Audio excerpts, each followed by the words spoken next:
Review senter murah 40 ribuan baterai bisa dilepas. Ini dia, jadi bisa upgrade baterai dengan mudah ya. Tapi bagaimana kondisi sebenarnya? Yang mau tahu simak terus videonya. Ini dia boxnya, mari kita lihat spek tertulisnya. Senter ini ada dua varian, yaitu yang LED putih dan kuning. LED-nya 9 watt, daya tahan hingga 14 jam. Baterai tipe 18650, 1500 mAh kapasitasnya. Sudah ada indikator baterai, mode nyala terang, normal, dan SOS, serta sudah dapat adapter charger tipe USB Type-C. Tulisan di balik boxnya seperti ini, kurang lebih sama, cuma ada penambahan lama pengisian daya kurang lebih 6 jaman. Mari kita unboxing. Di dalamnya terdapat senter yang dibungkus dengan plastik, terus tali headband. Untuk kualitas tali headbandnya ini menurutku standaran, tidak jelek dan juga tidak mewah. Maklum karena harganya murah, cuma 40 ribuan aja. Untuk charger bawaannya ini menurut saya kurang meyakinkan karena ukurannya kecil banget. Kabelnya juga kecil dan bagian kabelnya, bagian soket yang untuk kabel ke adapternya itu oblak-oblak seperti ini ya. Dan ternyata benar pas saya gunakan buat ngecas, awalnya itu normal-normal aja, tapi pas mau penuh baterainya, tiba-tiba lampunya kedip-kedip, terus saya cabut dan tancapkan lagi, malah mati, nggak nyala lagi dan nggak bisa buat ngecas lagi. Akhirnya nggak saya pakai charger bawaannya dan saya melanjutkan pengisian baterai dengan menggunakan charger HP saja yang lebih aman. Setelah saya cas dengan charger HP, ternyata sangat cepat penuhnya. Cuma 42 menit sudah penuh, sedangkan di dashboard tertulis kurang lebih 6 jam baru penuh. Biasanya kalau baterai ngecasnya cepat seperti ini, habisnya juga cepat.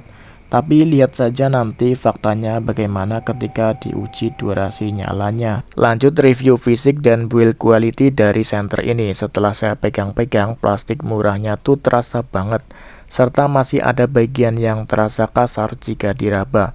Lanjut untuk lihat bagian baterai, pas saya buka covernya agak ngeri cuy. Ada bunyi sklak gitu, kayak bunyi plastik patah, tapi untungnya nggak ada yang patah sih. Pas saya angkat baterainya, ternyata langsung kelihatan kabel-kabelnya ya, nggak dikasih tutup lagi. Jadi kesimpulannya, senter ini untuk ketahanan terhadap air mungkin hanya sebatas hujan ringan.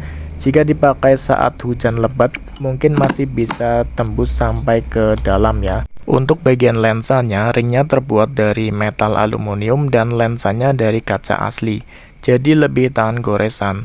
Tapi juga harus hati-hati ya, karena kalau bahan dari kaca itu kalau jatuh juga gampang pecahnya. Jadi setiap bahan itu ada plus minusnya masing-masing. Pas saya lihat dari depan itu, kok lensanya agak kurang simetris ya lingkarannya. Pas saya geser-geser, ternyata kacanya ini oblak-oblak juga ini. Ternyata nggak presisi ya untuk kacanya. Terus saya lepas ringnya dan lihat pemotongan kacanya juga nggak rapih ya, ternyata terlihat nggak pas. Jadi ini solusinya mungkin harus diganjel dengan lem bakar karet biar tidak oblak lagi. Untuk bagian reflektornya ini bagus, sudah pakai metal aluminium. Bagian dalamnya kalau dilihat seperti ini. Untuk bagian bawah ada tombol power, jika ditekan akan menyala terang, normal, dan SOS. Port USB-nya sudah ada covernya dari karet, jadi lebih aman dari air. Dan ini menghadapnya ke bawah ya, nggak di atas, jadi lebih tahan terhadap tetesan air hujan. Dan sekarang akan saya uji durasi nyala untuk yang mode terang dan normal. Kira-kira real atau tidak dengan yang tertulis di dashboard? Yang mau tahu simak terus videonya. Ketika dipakai tampilannya seperti ini nih. Ini saya pakai nyaman sih, nggak ada kendala apa-apa. Ketika saya pakai nyaman-nyaman aja, dan untuk bobotnya ini ringan, cuma sekitar 107 gram. Nah seperti ini ketika dipakai ya. Oke, nggak ada kendala ketika saya pakai, kenyamanannya.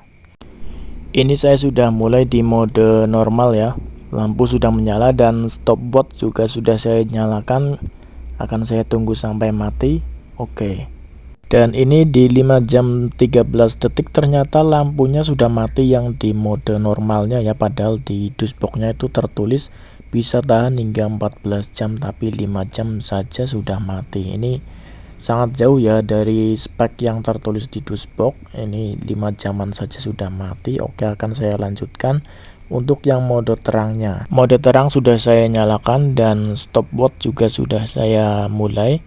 Ini kira-kira sampai seberapa lama ya untuk yang mode terangnya. Ini untuk yang mode terangnya ternyata cuma sampai 2 jam lebih 2 menit sudah mati. Ini sangat jauh berbeda ya dengan yang spek tertulisnya bisa sampai 6 jam, tapi ini cuma 2 jam sudah mati. Entah mengapa ini semua speknya seperti gimmick aja ya, banyak yang gak sesuai.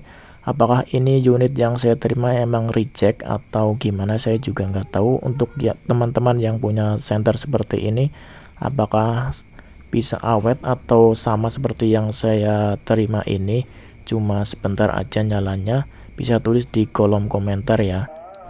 Untuk nyalanya di malam hari seperti ini ya, tipe cahayanya itu throw atau sorot dengan cahaya melingkar tipis di sekitarnya, yaitu sekitarnya itu ada cahaya melingkar ya, yang lumayan lebar, itu cahaya yang mengelilingi di sekitarnya. Nah seperti ini untuk nyalanya sekitar 300 meteran ini sampailah untuk cahaya sorotnya ya. Nah seperti ini. Untuk nyalanya sih nggak ada kendala ya, lumayan terang untuk harga 40 ribuan ini senter ini, cahayanya nggak ada kendala. Cuma yang jadi kendala itu baterainya ya, baterainya nggak sesuai dengan spek yang tertulis. Ketahanan baterainya itu nggak sesuai ya, karena ini lebih boros ternyata daripada yang ada di spek tertulis untuk baterainya. Sekarang saya akan menyebutkan kelebihan dan kekurangan dari senter ini. Kelebihan pertama, harganya murah cuma 40 ribuan. Ring dan reflektor sudah aluminium, cahaya lumayan terang dan baterai bisa dilepas. Untuk kekurangannya, charger bawaan jelek, nggak bisa dipakai. Pemasangan kaca kurang presisi, jadi oblak-oblak seperti yang ada di video tadi ya. Build quality-nya kurang bagus, bodinya masih banyak yang kasar-kasar, dan baterainya boros tidak sesuai dengan spek tertulis. Kesimpulannya, apakah senter ini layak untuk dibeli? Menurut saya kurang layak ya, karena banyak problemnya, bisa bikin pusing yang beli. Sebenarnya harga 40 ribuan bisa tahan paling lama cuma 5 jaman, itu wajar sih. Cuma spek yang tertulis di box itu terlalu tinggi ya daripada faktanya.